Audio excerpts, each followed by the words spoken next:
Harvard 7660. Yep. So that's yours, Mark. Yep. Can you tell me a little bit about the history of this machine? Yeah, so this machine's obviously, was built in the States, and it was inducted into the South African Air Force, I think, in about 1952, and it spent its entire military career there till 1994, when they were all demobbed, and they were put up for tender and brought into New Zealand. This one was, and it's the only one we have. Of course, most of them are in Z A F here, so this is not an ex-R and Z A F one. So it is a true South African Air Force correct one. Yeah. So, and that is the Day-Glo colour scheme, isn't it? Yeah. So this is the same scheme it wore in the military in the South African Air Force, and we've just repainted it about 2 years ago. Oh, okay.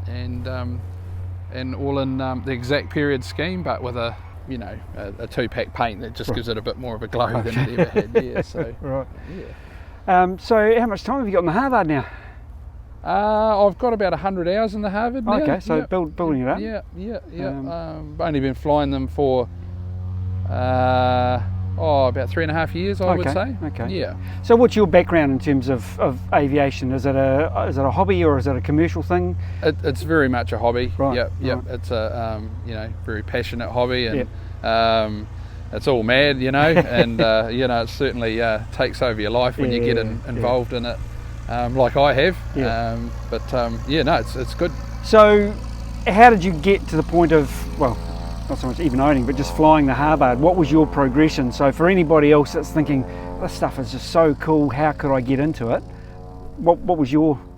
Yeah, so started flying, I think it was in 2004, at the Mulberry-era Club here, and I think at 85 hours I bought a share in a Nanchang and Tiger Moth syndicate, which I'm still involved in, and I actually manage that. Got in the Nanchang at 85 hours and was solo at that at sort of about 90. I think I had about 5 hours on it, and it was a big leap, for someone with only that sort of hours on. And then that sort of won the heart, and then got involved with Cubs and things like that, and then wanted to learn to fly the Tiger, and of course, as you imagine, like so many people, the Tiger soon won the heart too.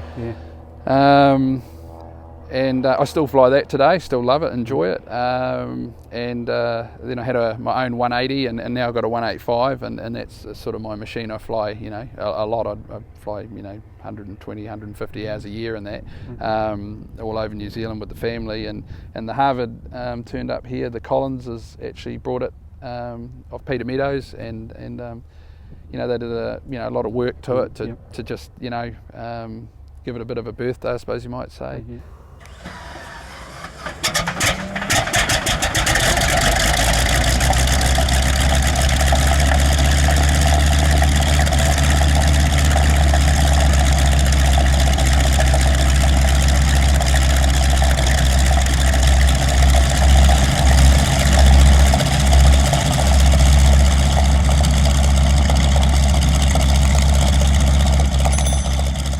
So it's had a brand new Tulsa engine in it now. Oh, right. It's got about probably 50 hours run off that, and we repainted the entire aeroplane, while we were doing it. And so while that was all going on, they just had a change of heart and plan.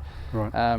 Brent works a lot overseas, so they offered it to me, and it had been living in my hangar for about 2 years, and I'd been flying it under their ownership. Sure, right. And loved it. It's one of those things. It's hard to pass up an offer like that, isn't it? Look, it was. You walk into your hangar every day and you see something like that sitting there, and it sort of won the heart, and I just couldn't bear the thought of it going away. And we'd wanted a Harvard at Omaka for so long. So very proud to own it and fly it, and be part of it, and it's always a special aeroplane to get in, and even the guys who have been flying them that I talk to, warbirds guys have been flying them for 30-40 years, and they still all say to me, they just love getting back in the Harvard and flying it. They've all still got that same passion for it.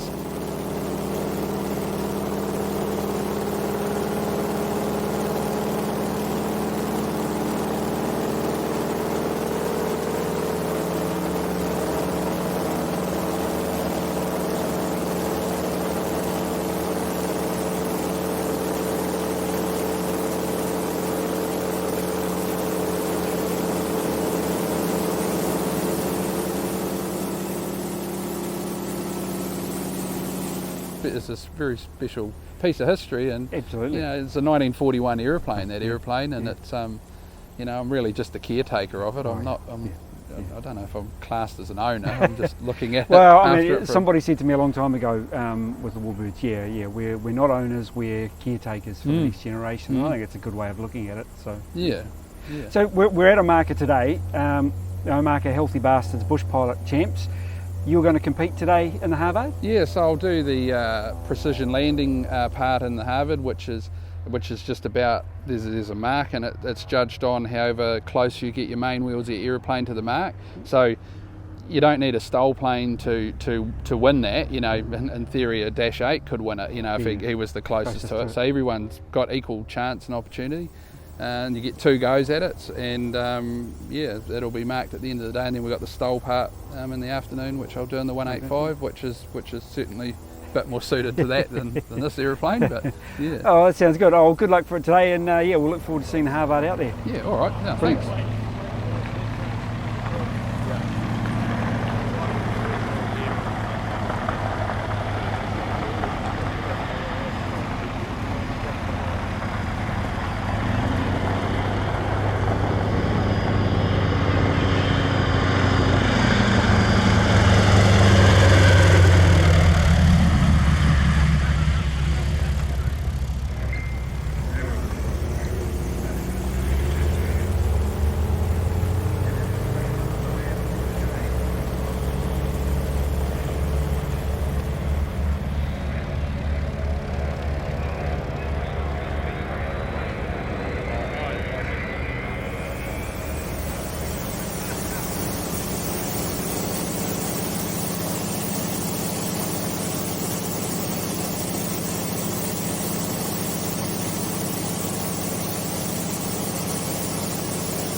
No, another long story. All right. I'll come to later. Yeah.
Hi, I'm Tony Haycock. If you've enjoyed watching this video and would like to help support the Historical Aviation Film Unit, please hit the join button now. If you've already done so and you've come along with us for the ride, we really appreciate this. It helps us bring more of these videos to you, and it's greatly appreciated.